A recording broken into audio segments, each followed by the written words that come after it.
Hey everyone, what's up? John here from AGC Solutions, and today we're going to tackle the tax side of the home office. With me to help on my left is Laura, who's an enrolled agent who also does accounting, tax preparation, and specializes in partnership and corporate returns. Across the table from me is Larry Gray, the man, the myth, the legend. Oh my God. He's been a CPA and small business owner for over 40 years. He also serves as an expert witness in court cases and teaches other CPAs continuing education across the country. I've been in these rooms, thousands of people. It's crazy. I love it. But today we're going to get right to home office. Now, the idea of a home office is pretty self-evident. It's that third or fourth bedroom that's converted into basically your home office. But what people really care about is the tax write-off implications, what it's going to mean to their pocketbook, how much money they can save. But before we get into the minutia of all of it, before we get into all those questions, I think what we really need to do is define exclusive use. Larry, what is exclusive use and why is that such a big deal to the home office? Well, exclusive use is one of the two requirements when you're trying to use a portion of your home as a deduction, and it's regular and exclusive. So exclusive means like the space we're in right here. You know, this is set up, this is in a home, but this space here, it's never used for personal use. So exclusive means 100% of the time this space throughout the business year is being used strictly for that business. So it's not used for two businesses. Mm-hmm. It's not used, well, during the day I'm going to work here and the kids can come in at night and watch TV, or, you know, I've got a closet over there I'm putting clothes in. So as we get more in detail, we'll go through some examples of what exclusive means. But for the most part, the takeaway, it's 100% use 24/7 throughout the business year. So who would actually qualify for these home office deductions? Is it just employers? Could it be employees? Also, if you own your own business, if I'm a sole proprietor, if it's just me, if I'm in a partnership, if I'm incorporated, does it matter what I am, or does it apply to everyone? I think in all those terms, I think we have to come up with a general overall, what I would call, are you in a trade or business? So if you're in a trade or business, that's the first step.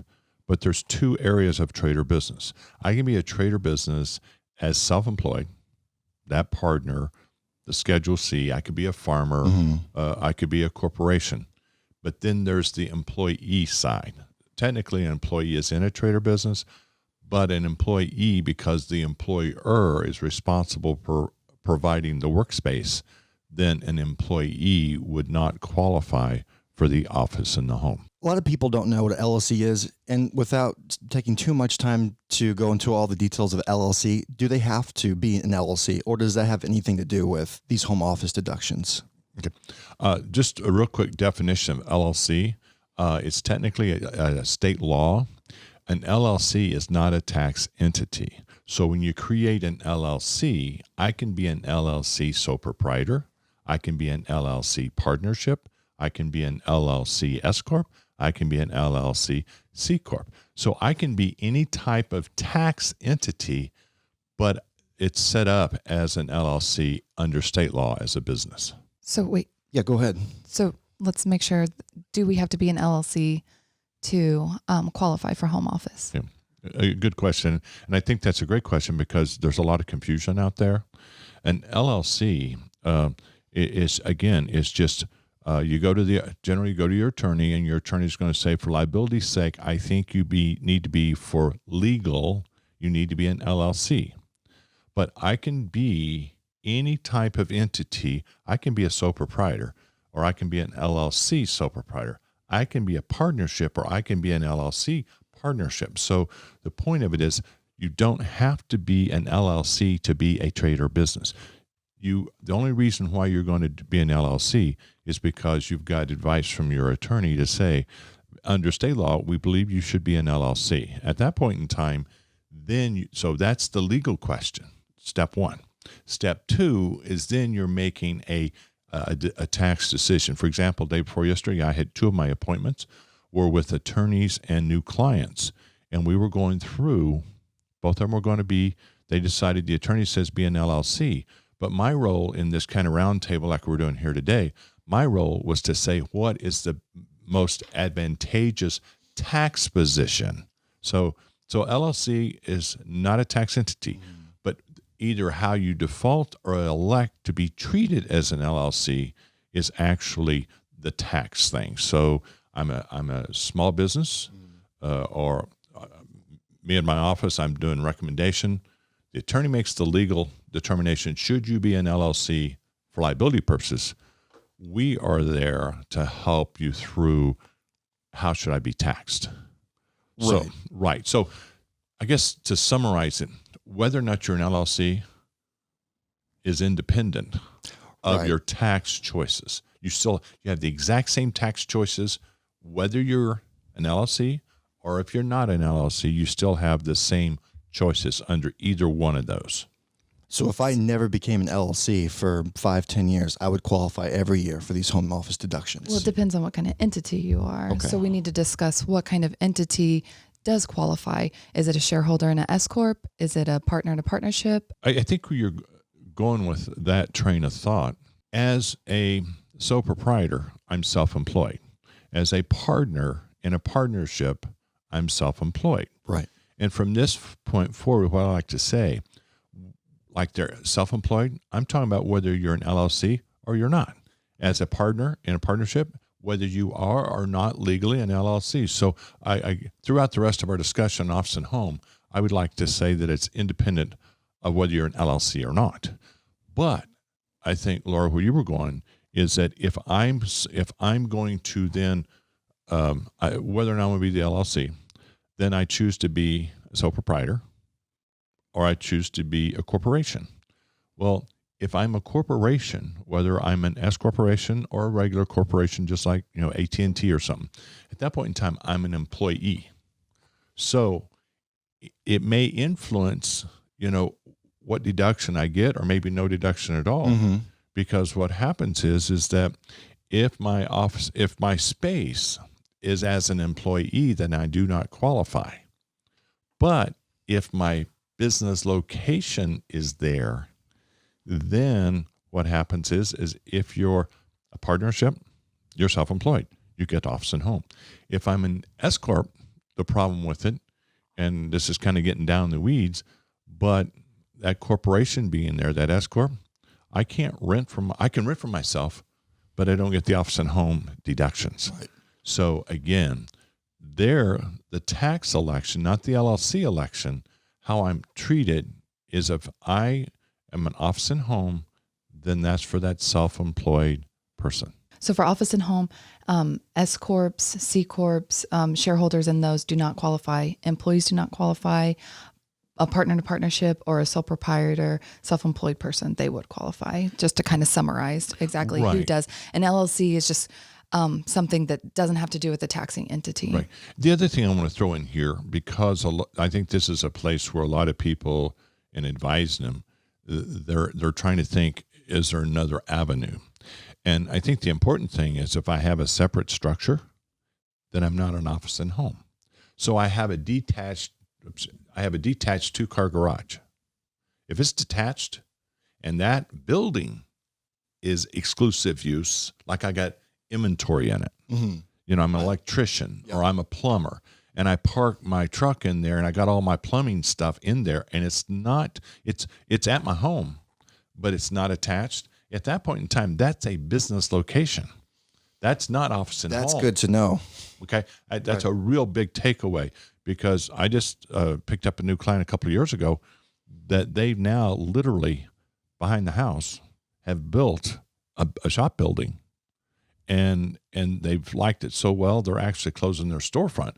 But my point is they were going to look at converting their 2-car garage attached to the house. Well, that's part of the home. So it's called separate structure.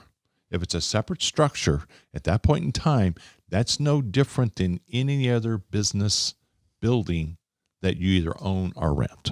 Here's a question I think for a lot of people out there. they already work from home, but I think there's going to be an influx of people due to COVID-19 losing their jobs. They've thought of this business maybe for years, and they want to now work from the home in the next coming months. Does it matter what their business is? If they're an MLM, or they decide to have a beauty salon in their basement, or if they open up a daycare, does certain businesses qualify? Is there certain businesses that would all make, nope, you wouldn't qualify for this? Does that make sense? Yeah, it makes sense. But actually, as you were going through your examples, you threw out one that is very unusual in the office and home. So I want to address your question, but I want to set daycare aside. Okay. Because daycare has also a very separate set of rules. Okay. So with that set aside, then the question becomes, and you're starting to see on TV. I mean, this morning on one of the news networks, they had this lady in Chicago that she's always dreamed of doing scented candles, and it was, and in doing so, she was using her kitchen. Okay. Let's go back to our rules. Is it a trade or business? Yes. She is self-employed. So what starts a trade or business? That's the first question. Well, its example would be, am I in a trade or business? I'm selling this continuous and regular. I'm not a hobby. Okay. So her making those candles, selling them, she's in a trade or business. But let's go through. Do we have exclusive use? No. It's her kitchen. She's cooking meals in there and also melting candle, wax. Right.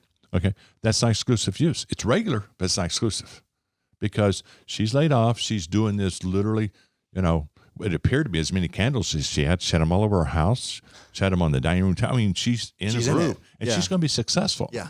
But the thing about it, it's not exclusive use. So if she would go to a separate bedroom or a total separate, it could be a space, but it's got to be regular. She's doing that. Mm. That's one of the two. But the next one is would be exclusive. So the point of it is, how she does her business determines office and home. Not so much. Doesn't matter what she's doing. No, it could be candles. It could be a hair salon. It could be consulting. It could be literally anything that is, quote, a trade or business. So first, a trade or business. I'm self-employed. I'm continuous and regular, and I'm exclusive. Big word, exclusive. That's where we always trip up. Right. A good example. I'll always ask somebody to go, well, I've got a room that we use exclusively for that, and I go, do you both use the same room? Well, yeah. Wait a minute.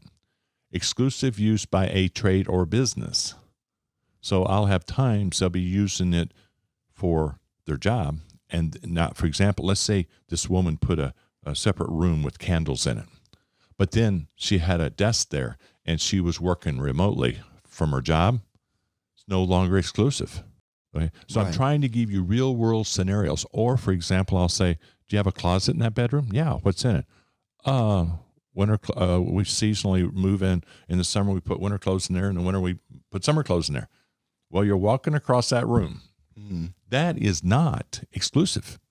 So when we say exclusive, even that, just walking to the closet, getting their coat. You're not exclusive. So now, Larry, you got to be kidding me! I can't even do that.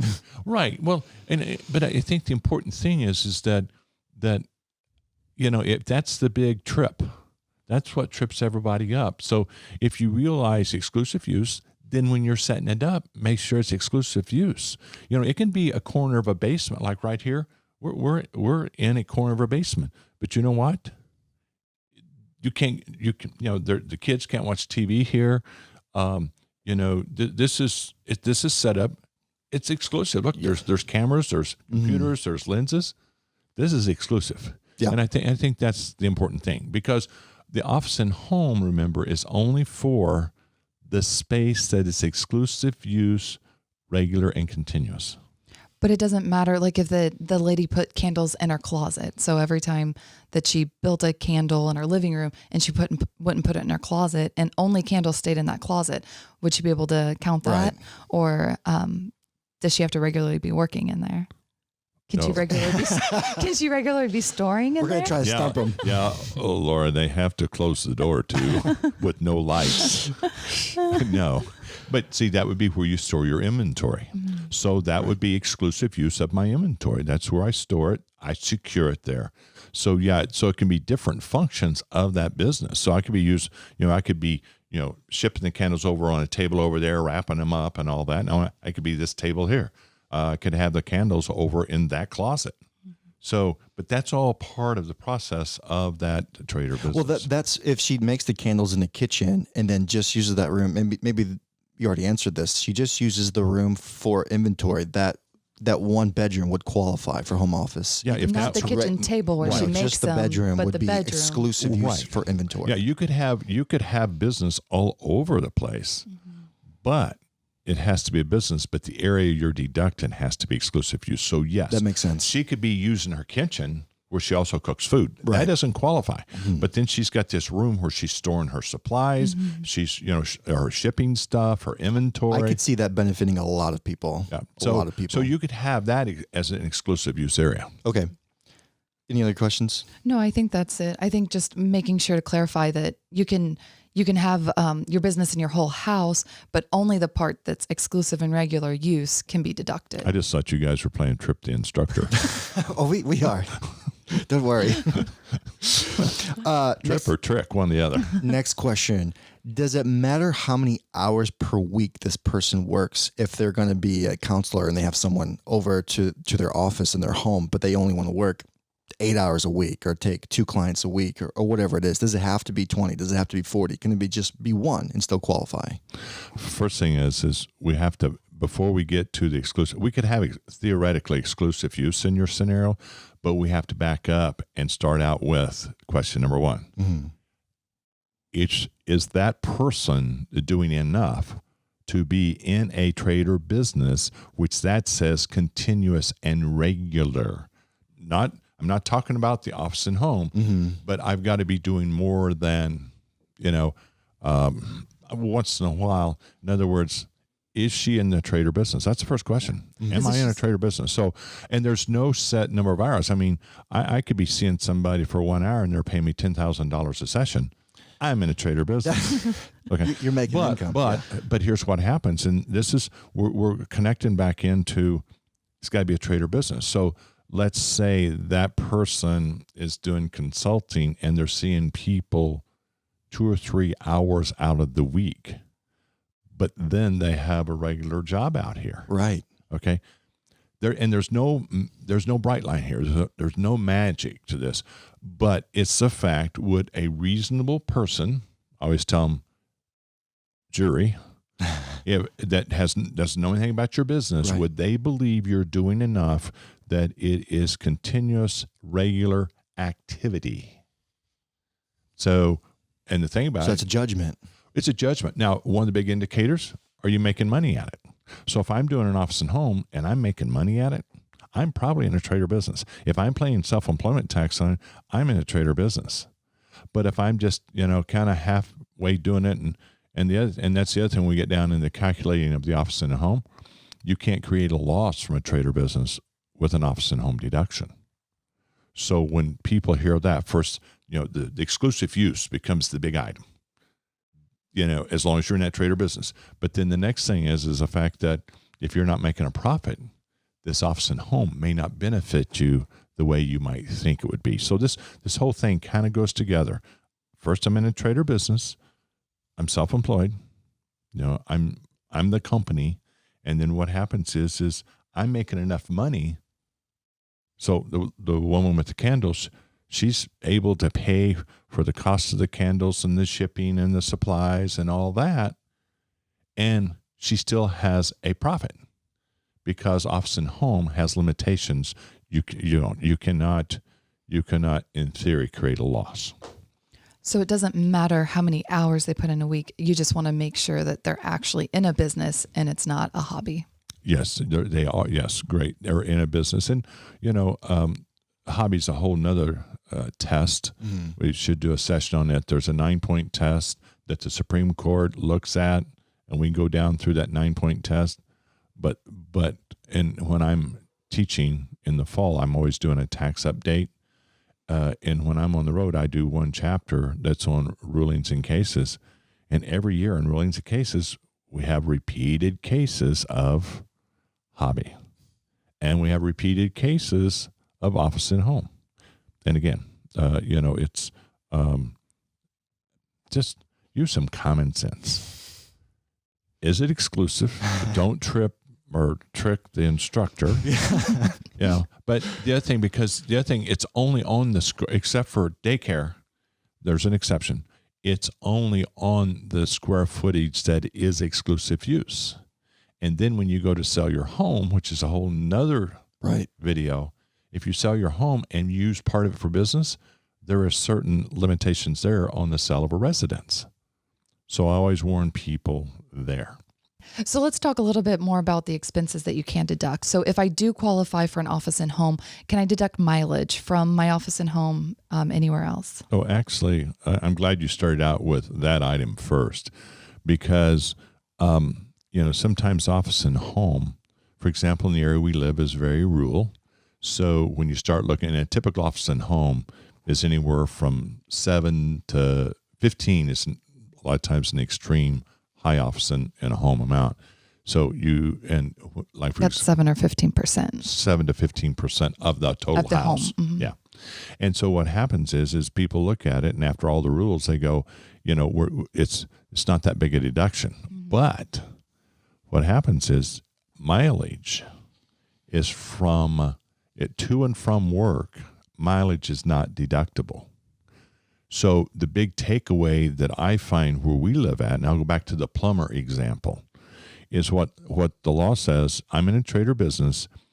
My mileage is deductible when I get to work, not from my home to work. Because if I'm an employee, I don't get to deduct my miles driving to work. So it's fair game. It's the same rule for everybody. Right. You chose that work. You have to drive. Right. So then if I have that office in the home, my bigger deduction is not the office and home. It's the mileage, because I'm the plumber and I get a call at midnight and I'm going to go fix that, that water line break. From the time I leave my house till I go fix it and I come back, all that mileage counts. But if I didn't have that office and home and I had a plumbing place downtown, then what would happen is that I would then be questioned on when did my mileage start? Mm-hmm. So a lot of people try to get office and home for mileage purposes because I get it every time I leave the house. So that makes sense. That's a biggie. That's a biggie. Yeah, that can add up real quick. Let's just talk about a couple other scenarios. If I was going to a seminar, just running to the store to get supplies, would those kinds of miles also be a deduction? Yes. If I have the office and home, so that's the question I have. It's given that we have an office and home. Then if I have to run and get supplies, the person with candles has to go down to UPS to ship something or pick something up. That mileage all counts. Okay. If I go to a seminar, the mileage to the seminar and back then would count. So so mileage is a huge item. Okay. Yeah, that could be really beneficial. What about all the maybe equipment? Like if you have an office, if you're a counselor, and all your equipment, like a computer and desk, couch, with those all of that kind of stuff, is that a write-off? Yeah. Well, what we need to do there, first thing is, yes, but that equipment and that use of that stuff would be deductible. So if I have a computer, again, exclusive use, then I get to deduct that in my trade or business, even if I don't have an office and home, because that is part of that business. But what happens is, and I'll go through some other expenses. See, the way the form works, the 8829 for office and home, it has what we call direct expenses and indirect expenses. And so let's say a direct expense is the fact that I have a telephone for my business in that office. That's direct. That's 100%. And generally the word direct means 100%. So anything that is strictly business direct, I'm going to get it. But the indirect things would be the utilities for the whole house. So in utilities, then let's say 10% of my house is an office and home, then I'm going to take 10% of the utilities. Now, I could have a repair that's in my office, this table, I'm going to take that repair. But if I have a repair that is like I'm painting an area, that may be, if it's for another part of the house, it doesn't count. So again, we got to look at direct. That means it's strictly something for the office and home only.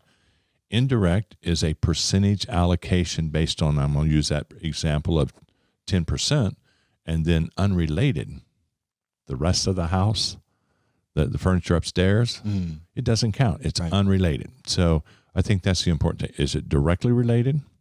Is it indirect related? That means we get a percentage again, or it's unrelated. And then probably the final big item everybody's looking at is the depreciation. And so that's where there's special rules, and the way the form and office and home works, it's going to let you have,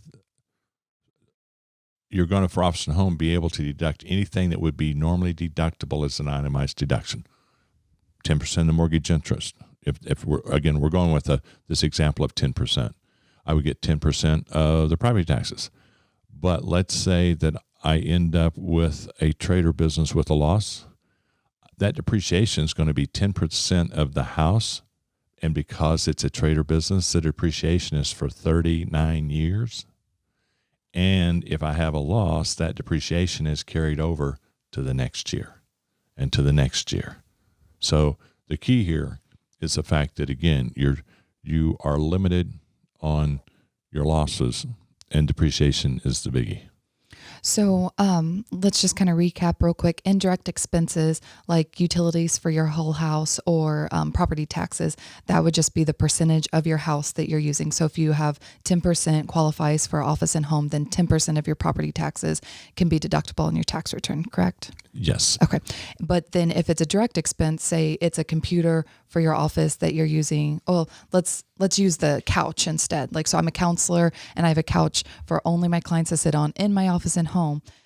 That is 100% deductible because that's a direct expense for my business, correct? Correct. Yep. Okay. So let's talk about that couch. What is a good practice for buying a couch? Can I buy something? Like if I want a $5,000 couch that I just think is so pretty, can I buy that? Or do I need to stick with a $200 couch?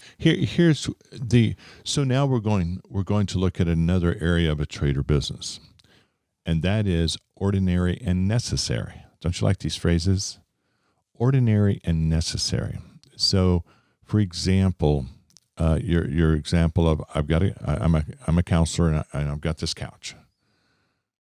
It has to be ordinary and necessary. So I buy a $10,000 couch, and I live in Salem, Missouri. That's not ordinary and necessary to carry on my business. So again, I'm going to come back again. That's the thing about tax law. Everybody thinks there's this exact answer. A while ago, John, you were asked a couple of questions, and my takeaway was almost like I can just, where's that bright line at? Right. So all expenses have to be ordinary and necessary. I can't have my office and home and build a swimming pool out back and say, well, I need the therapy. There's actually, I've taught a couple of court cases almost like that. I believe it. Because again, massage chair. What's ordinary and necessary for that business? And I'm glad you brought up a massage chair, because I've taught cases in that area, and I'm a CPA, and I can say, boy, my back hurts. That helps me. What's the difference in me, Larry, personal, and a CPA firm? Right. Okay. So that's, John, I think that's very good, because who does it benefit? Because see, that massage chair for a CPA firm is personal use. So that's actually, if you're an employee, that should go on their W-2. Okay. If you're self-employed, you should pay the taxes on it. It's not deductible because it's not what? First, it's not part of the business. It's not necessary, and it's not ordinary. So reasonable. Again, I always say, pretend for a moment you had a jury looking at you and they didn't know you. Mm-hmm. They didn't know your business. Mm-hmm. And they go, you're doing taxes and you personally need a massage chair, or you're doing counseling and you're charging 90, 125 an hour or something like that, you can't. A $10,000 couch is not Right. reasonable. Okay, so let's just. I'm sorry. He answers all my questions before I can get to them. He's like, you ask about equipment. Let me talk about equipment, indirect expenses, and depreciation, all real quick in one sweep. I'm sorry. I got to follow the questions. This is like being in a courtroom. I'm sorry, Your Honor. I mean, I think that's a good point for imagine people you don't know, 10 of them, and asking you, did you really need that $10,000 couch? Is that really going, like, you have to justify yourself. You should be nervous about it.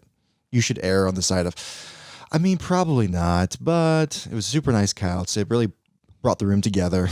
Right. But I think part of that, be reasonable. Mm-hmm. The thing about it is that if you have a house that the house payment, is $900 a month, why are you buying a $10,000 couch? Yeah, right. Okay. Does that fit in your budget? Does that make business sense? Right. Are you going to get to a profit? So I think the thing again is ordinary and necessary. There is no exact science. There's no bright line. There's no percentage. But what would an independent group of people? And the reason why I use that is because we always think I use the example of a jury because they're supposed to be independent. Is that reasonable? If this coffee cup was gold line and this coffee cup was at $250 a cup, does that fit into what we're doing here? Right. No, it doesn't. Mm-hmm. So too many times the thing people try to do is push the personal deduction. Right. And it makes sense to me. There's a difference between picking $1,000 couch and maybe $1,100 couch versus a $10,000 and a $20,000 couch. Mm-hmm. If you're deciding, like, should I spend the extra $50? I'm sure would that be a reasonable assumption? I'm sure that a little extra money is fine. If I'm going to pour like twice the amount of money, then you might have to start reassessing. Yeah. I'll just kind of do a side note here in the area to give you a relationship, is that most people anymore take mileage instead of actual depreciation on a vehicle. So if I get mileage, and it's the last few years, it's always been 54 or 55 cents a mile. Am I going to go out and buy a Mercedes and get 54 or 55 cents a mile versus buying, a Chevy, a Ford, a Toyota, mm-hmm. and get the exact same mileage? Well, people look at you and say, well, I'm not going to pay all that extra cost to just get that deduction. So again, there's a good example of reasonable, and I think that's what we have to look at. Sure. Yeah. All right, so if you don't qualify for office and home, are there any of these expenses that you could still use to deduct on your tax return? For the most part, anything related to the home, no. But, and it's like with what's going on right now, a lot of people are working from home. So, I work from home. And what happens is that my business phone, the office provides me a phone. I still get to deduct that even though I'm using it in my home right now. I have a computer screens, and printer. I still get to deduct that because, see, that's not related to the office and home. That's directly related to my trade or business. So I think that is important. So anything, printing supplies, any kind of expense that would be normally deducted in your office that supports you. So again, mainly computers, phones, mm-hmm. supplies, printer cartridges, repairs on that stuff, that would be covered. But as far as, again, the direct stuff related to the office and home, no, but especially equipment would. Okay. Right. That makes sense. And then you touched a little bit on depreciation, and you can, the percentage of your house that qualifies for office and home can be depreciated. What are the implications if that you sell your house down the road? What would happen? Okay. Well, I think I need to divide that question up in two parts. There is the office and home portion, but we also spoke early the separate structure. So I'm going to address first the office and the home. What happens is at the time you sell that home and it qualifies for the sale of the residence, you have to reduce your basis in that home by the amount of depreciation taken. You can't take the benefit of the depreciation and also exclude it under the sale of a residence, might be a better way to say it. But let's say, as I gave the example, I believe it was the plumber that had the separate structure.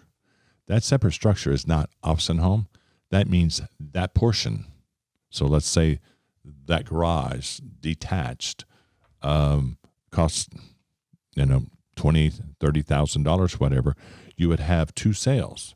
You're going to have the sale on the fair market value of the garage.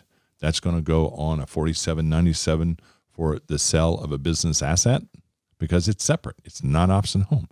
And then you're going to have the sale of your house, which would exclude, at that point in time, you would have an exclusion of your $250,000 per taxpayer. So I think it's important, Laura, that going in, I like the separate structure better because I'm not having to do all this allocation and exclusive area, et cetera.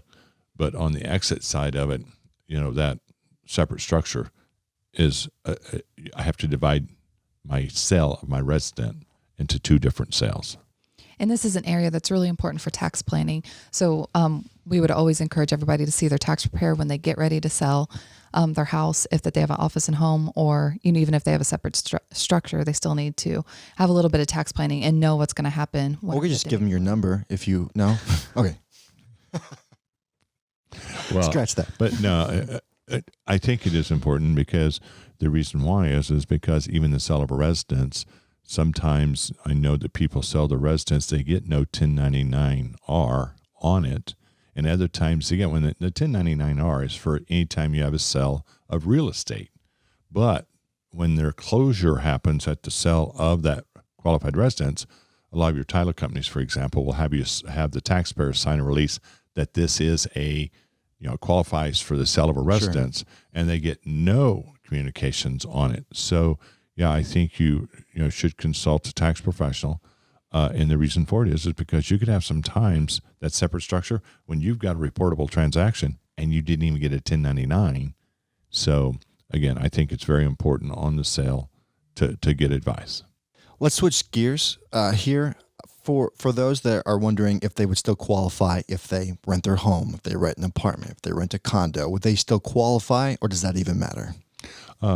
First thing is the rent of your home is no different than making, if you make a payment on your home, you're going to get a percentage of your mortgage, interest, and you're not going to get the principal part of your payment. You're going to get depreciation in that place. So what would happen is if I own my home, I got a deduction for the percentage for interest and for depreciation. But if I'm renting my home, I'm going to get a percentage of my rent. Okay. Instead of interest and depreciation. So if you qualify, like if 10% of your home qualifies for the home office deduction and you pay $500 for your rent, then $50, $1,000 for your rent, then $100 a month you can write off of your tax return. Yes. Yeah. So you do get it. Yeah. So I can have an office and home even if I rent. Right. When it comes to calculating your home office, is there a simple way of doing it? If your rooms are all the same size, could you just divide the total number of rooms by that one room and write it down that way? Could it be that simple? First thing, and I'll kind of summarize the question. So if I missed it, please correct me. If I have some rooms and all the rooms are kind of approximately the same size, and I have 6 rooms in the house, can I take 1/6? No. Okay. But the other thing is you hit on, is there a simple method? Right. And the answer is yes. The simple method, and I believe it's $5 a square foot. So what I can do is I can take a simplified office and home deduction. And in doing so, I still have to measure the whole house and I still have to measure the exclusive use area. But the exclusive use area, instead of keeping track of all this stuff, the utilities, the repairs and all that stuff, I can go over and I can just take, I believe, $5 a square.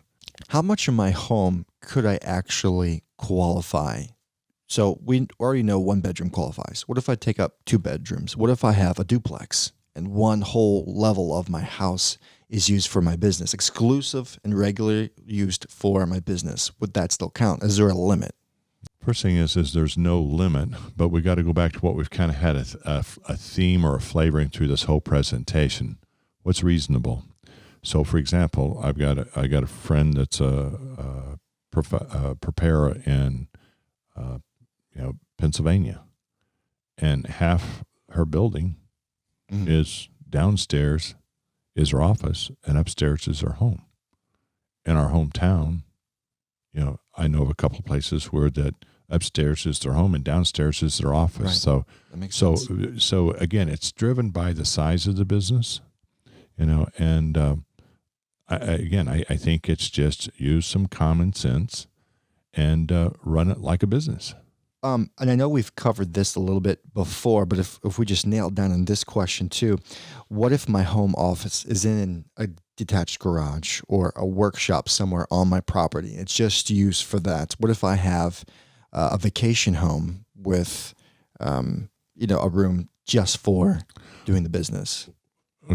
I think those are two questions. Okay, right. I think they are. So once you asked one and then the other. Leave vacation out. Would and your ask me detached vacation. garage just used for office count if it's 10 feet away or 20 feet away, or if it's, you have a lot of acreage and it's 100 yards away? Yeah. Well, again, we got to go back to our decision tree. And number one is, are we in a trade or business? Continuous and regular. Is that structure, it's a separate structure, so it's not an office and home. Is that structure being used exclusive and regular for business purposes? So there, we're just under the normal definition. Is that a business structure that's an integral part? For example, let's say you have a client that has a floral shop, but at their home out back, they have a greenhouse. Well, that's a building structure that's really necessary. So there's a good example of a separate structure that's ever how far away from the house. And so again, it just makes it makes sense. That's business. Okay. But if that garage is attached to the house, If it's attached to it, then now we have an office and home. And that's even where that, if you're not using the simplified method, the $5 a square, then what you have to get into is that when you look at the house, if it's my garage and that garage has not been improved, it's just 2x4s, then my square footage cost there might be different. So my allocation for depreciation would be adjusted versus if it was inside the house like here. So yes, it would be then part of the office and home, but then even though you take square footage, that's an unimproved square footage, so you may have to do some kind of basis adjustment. So if you have a room in your home that's used primarily for your business, but then you have a home in Florida or you on the beach. First thing is the home and the house. If you have vacation property. Yeah, but my house is exclusive, not primary. I'm not.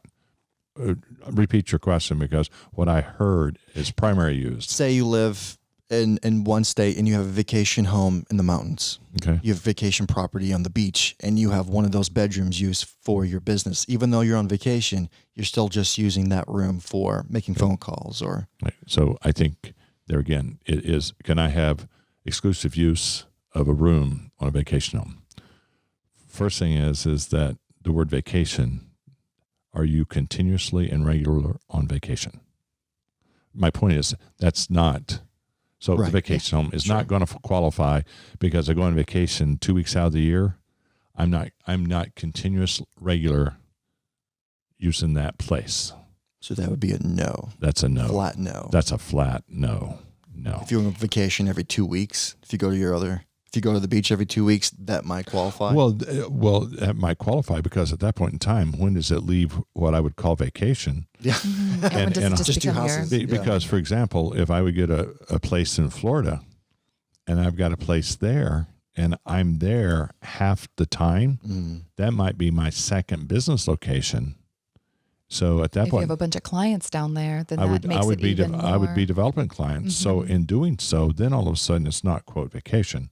It's now truly a potential second place of business. Let's isolate this question. If you have product, if you have an MLM, if you just have product, you don't do anything else in it, or if it's just a corner of your garage, or you just use that room, you have a bunch of shelves, it's just filled with product, you just go in there to get the product, bring it out. That does qualify. That portion, exclusive and regular use, because it would be inventory. So at that point in time, it would be exclusive use. Inventory counts as regular use. Right. That's storage of it, because you got to secure it, so you're probably going to, some kind of lock and key, or but the point of it is that it's an integral part of your business. Going back to the daycare question, someone wants to start a daycare, or maybe they already have a daycare and they haven't taken any deductions from it. How would they go about deducting the portion of their house that's used for when the kids come over? Okay. Daycare, as I noted earlier, is I excluded it. Right. So now we're to the question, and that is, in daycare, when you get to allocating, exclusive is kind of modified. Right. And so what you do is actually on the form for office and home, it's going to ask you square footage, and you can have part of the house that the daycare is exclusive use. But then you can have part or all the house that is used during daycare hours. So typically what you're going to do is, if you've got a daycare, you've got to look at the hours you're licensed for. See, again, we're talking about it's a business. So I'm licensed from 7:30 to 5:30, 5 days a week. I can take those hours and take any area that those, whoever I'm providing daycare for, I get that percentage based on time. So I would get from, if there's 24 hours in a day, so you would look at, I'll take it, let's make it a week instead of a year. I can do that better. So 7 days. So you'd have 2 days, you get nothing. Then you would have from 7:30 to 5:30, 5 days a week. Whatever percentage those hours are is what you're going to get on allocating of utility, your indirect expenses, your insurance. You get on all your expenses. So the important thing, daycare is a very different one, because they realize that that's truly a business that, and again, the IRS is going to look at your license. You can't go and say, well, I got a daycare, I can write off the whole house. Right. But I could have a room, I could write off the whole room, but I might have 80% of my house that I could take whatever hours, and the form, the office and home works off for daycare based on total hours of the year and the amount of daycare hours. And the one question I get is, how do I know how many hours? Look at your license. Right. And this might be a question we cut out, but you pay property tax on whatever backyard you have. If your kids are using your backyard, is there anything you can deduct from yearly taxes? When you look at, like, for example, real estate taxes, you can take a percentage of real estate. People even get to the point of lawn mowing. Except for daycare, then typically lawn mowing is not dealing with the home. Right. So, but if I got a back area where I've got secured for daycare and got daycare toys out there, then I might be able to justify that's a maintenance and safety for my daycare. But I can't take part of my lawn mowing if I got inventory stored in the closet. Sure. Yeah. That makes sense. It secures it though, right? Yeah. It secures it. I take the long path to the inventory. I go outside and around the corner. And, Anything for the deduction. let me see. Starbucks is 2 blocks away. Ooh, nice. I'm going to walk down there and then come back. Yeah, it's 35 miles away. Right. Are there any industries that we missed out on that would be exceptions to any of these rules? Anything that you could think of that we know the daycare, there's a modification? Is there anything else? Not really. So we talked a little bit about the simplified method. Can you still take mileage with the simplified method? First, the answer is yes. And what I actually find in the real world with clients, because we live in rural Missouri, and so the benefit of the office and home is not as great. But the biggest thing we have, because we live so far apart, is mileage. So we have quite a few clients that use the simplified method they still have to meet the requirement of exclusive, use and regular. So they still have to meet the test. But once they meet the test, they will select the simplified method because they don't have to do all the record keeping. They get the $5 up to the, to the limit, 300 square feet. But what that entitles them to is, again, that person working from home, their business is in their home. When they leave to the first client location, they get that mileage versus if they didn't have the office and home again, they wouldn't get that mileage. And I could see it being enticing, not have to worry about recapturing a gain on a sale of residence. All that kind of language sounds a little scary, I think, to some people. And so using the simplified method, you don't have to worry about any of that. Yeah. Yeah. You focus on exclusive use. You focus on regular use. But other than that, I don't have to get all these numbers up and all, and I don't have to worry about when I sell my house at any kind of modifications or adjustments. So yeah, I think it's simple. I shouldn't say simple. I think it's much easier to comply with. Yeah, that makes sense. So let's talk about the documentation. What kind of documents are required for your tax return? What kind of documents? If you're going to take a deduction on a tax return, then you've got to have the document. So there's no special set of rules. If I'm going to take a portion of my utilities for office and home, I've got to have the utility bills. I got to show I paid for them. If I'm going to have a piece of equipment, I buy a computer, I'm going to have the same documentation. So there's no special set of rules. The point is whether it's a direct expense related to the office and home or it's an indirect expense, it doesn't matter. If I'm taking any percentage of an item for a deduction, I have to have the same records that I would in any other deduction in a trade or business. Okay. And then you don't have to have blueprints of your house or anything like that. But do you need anything showing how much square footage of your house is for the percentage? Did that make sense? I'm going to try to answer that. I think it's not a matter you're going to have blueprints. But the thing about it is, if you get audited, the auditor has certain rights. Okay, and if you have an office and home, you got a business home, that auditor may want to see your home.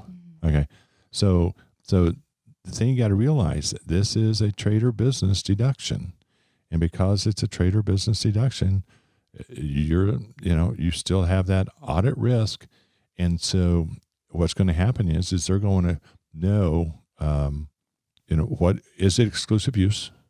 Have you been, following the rules? So, again, you're going to have to know the square footage. And audits. Are you more likely to be audited if you take the office and home deduction? And the reason why I'm pausing is because I'm going to go back and say what I've said through all of this. If it appears to be reasonable, your chance of audit is very slim, if anything. Okay. If I'm using a simplified method, probably not. It's not, you still have a chance. But when they score returns, I've got gross income of $1,200 and I got an office and home. I only get up to $1,200 for deduction, but on there I've got a $20,000, carryover because I won 79 that $10,000 couch that we talked about earlier. It's necessary. That's not necessary. So, but again, it's, in today's world, as they advance in technology in the IRS, they're going to look for relationships on there. It's going to be, how come I've got 20, let's flip it the other way. I got somebody that's making $80,000 gross and they've got a $60,000 office and home. That's probably going to get audited, because that $10,000 couch is in there along with everything else. So I know that's a little extreme example, but sometimes there's where an example extreme. See, we talked about making $1,200, but what about that person, that's making $80,000 and got an office and home? That is a major percentage of, what you're doing. Because again, office and home is one of those things that normally is not a really big deduction. Keep it reasonable, and I don't feel that you're really increasing your chance of audit. Use a simplified method. That's why mileage. A lot of people use You use meal per diem, you use mileage, you use the simplified method on tax returns because it's kind of an agreement that I'm restricting my deduction. I'm being reasonable. The only question they raise on anything I just named is did it actually happen? Mm-hmm. Is the documents there? Right. So sometimes it's a lot easier to understand these things when we have real world examples. So whenever I grew up, you had an office in our house. What did that qualify for an office and home? Yeah, actually, what happened is that when the firm that I went to work for was 35 miles away, and we didn't have an office in the hometown of Salem. We live outside of Salem at the time, and so what we did is we set up an office and home. So the first thing is it was an office and home. The next question, going through this decision tree, did it qualify for a deduction as an office and home? Right. So people would see I had an office and home. But the question was, did I qualify for tax deduction? And two, did I take it? And at that point in time, yes, I was self-employed. I was a partner in a firm. But what did I have to do? First question, is that location part of a trade or business? Am I meeting clients? Yes. Was it licensed? Yes. It's still licensed to today as a location to meet clients as a CPA. So it's a business. You treat it like a business. I made sure I was compliant with business license. So it was continuous and regular, because what happened is, if you'll remember, I actually put in a sign out front, a separate walkway, actually a separate parking area. We had a place where two cars could pull in. They could walk up the sidewalk and come in a separate door into the house. Notice separate. Right. Separate. They didn't walk through the house to get there. Very separate. So what happened was whenever I met people on Tuesday and Fridays there, and it was Tuesday and Fridays and by appointment. So there's times I'd meet people, I'd leave the office early. But the important thing was, when you looked at it, you saw an office and home. There was a desk there. There was a landline phone from the firm. There was a fax there. There was everything you wanted. There was actually there was two chairs in front of the desk. There was two chairs over in the corner. Mm-hmm. But the thing about it is that room didn't have a closet in it. When I went through the door of that room into the house, the door closed.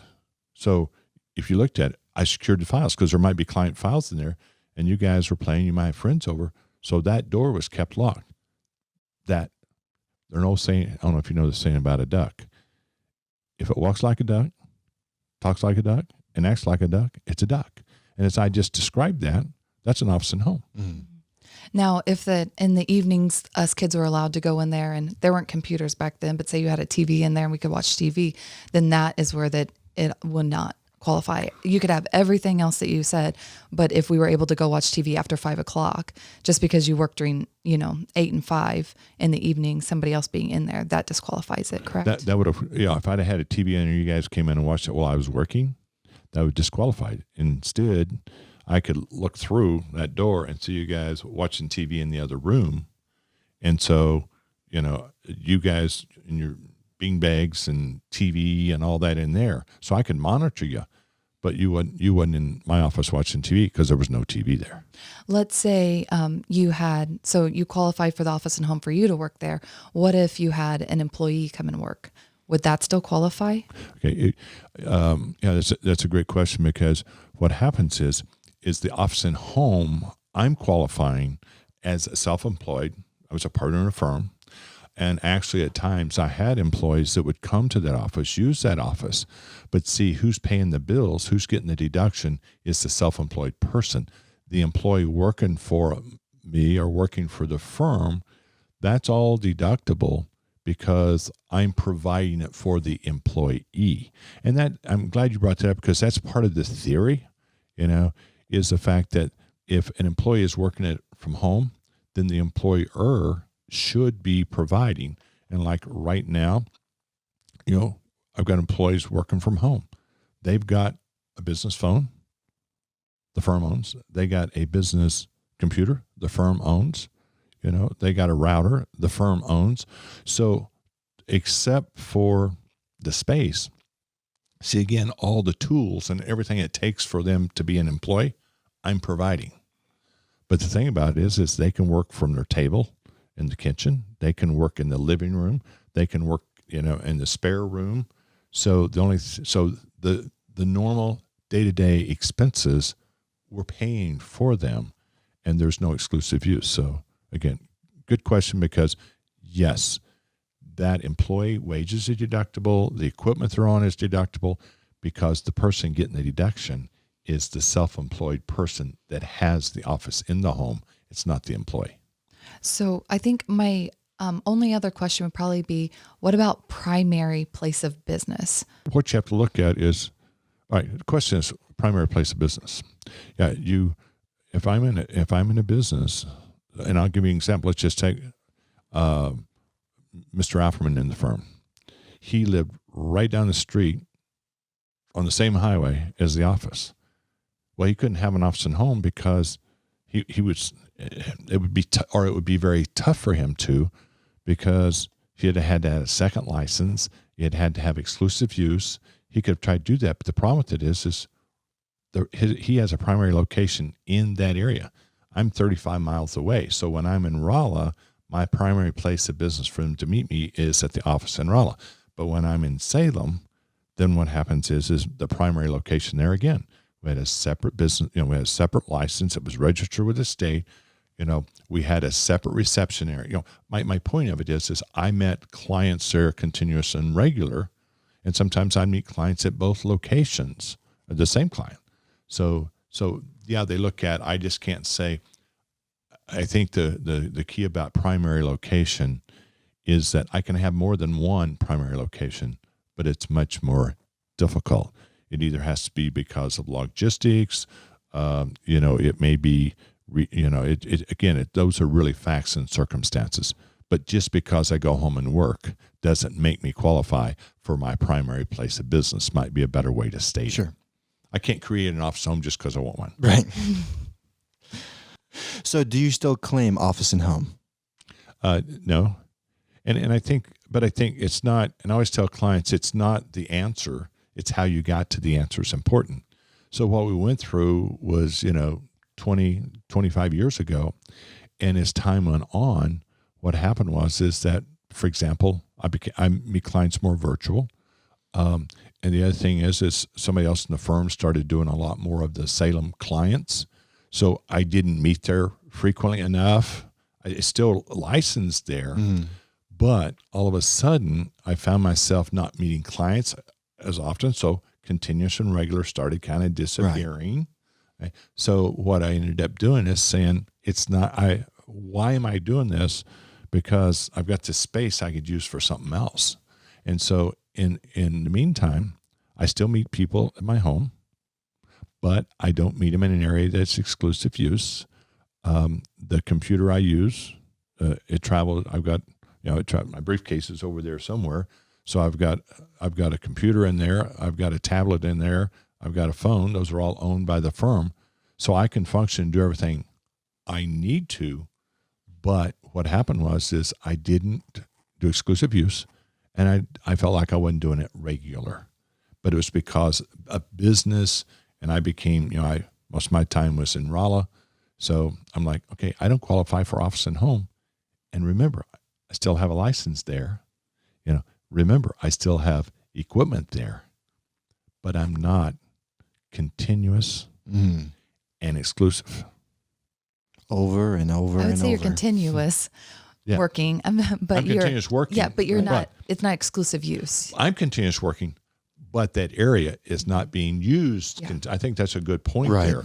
It's the fact that area has to be exclusive use and regularly used. Not, you're right. I work hours on end, but the point of it is that the room, this table is the room. It's not exclusive use, but it's not being regularly used. I could have kept it exclusive use, right? But because I wasn't regularly using it, it made no sense to have that space. See, what's driving it? Logic. I wasn't using it regular.